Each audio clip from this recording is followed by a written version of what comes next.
தமிழக வெற்றிக் கழகத்தின் 2ஆம் ஆண்டு தொடக்க விழா இன்று நடைபெற்றது. இதையொட்டி மாமல்லபுரம் பூஞ்சேரியில் உள்ள சொகுசு விடுதியில் சிறப்பு ஏற்பாடுகள் செய்யப்பட்டிருந்தன. இதில் தலைவர் விஜய், பிரசாந்த் கிஷோர் மற்றும் ஆதவ் அர்ஜுனாவின் பேச்சுக்கள் தொண்டர்கள் மத்தியில் கவனம் ஈர்த்தது. இந்த நிலையில் இந்த நிகழ்வில் செய்தி சேகரிக்க பத்திரிகையாளர்களுக்கு போதிய வசதிகள் செய்து தரப்படவில்லை என்று தெரிகிறது. ஒரு கட்டத்தில் விழா நடைபெறும் அரங்கிற்குள் சில பத்திரிகையாளர்களை அனுமதிக்க மறுத்துவிட்டனர். அங்கிருந்த பவுன்சர்கள் மறுப்பு தெரிவித்தனர்.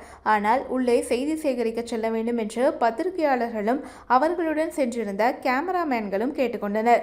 இருப்பினும் உள்ளே விடாததால் தள்ளுமுள்ளு ஏற்பட்டது. பின்னர் வாக்குவாதம் நடைபெற்றது. அப்போது பத்திரிகையாளர் இளங்கோ மீது பவுன்சர்கள் தாக்குதல் நடத்தியதாக சொல்லப்படுகிறது. இதில் பத்திரிகையாளர் இளங்கோ சற்று நிலை குலைந்தார். நெஞ்சை பிடித்தபடி வலி தாங்க முடியாமல் தவித்தார். உடனே அருகில் இருந்த பத்திரிகையாளர்கள் அவரை பத்திரமாக அழைத்து சென்றனர்.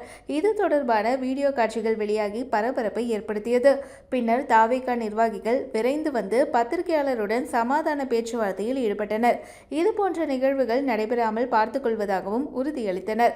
இதற்கிடையில் தாவேகா 2ஆம் ஆண்டு தொடக்க விழாவில் பத்திரிகையாளர் மீது தாக்குதல் நடத்தப்பட்ட சம்பவத்திற்கு பத்திரிகையாளர்கள் பலரும் கண்டனம் தெரிவித்துள்ளனர்.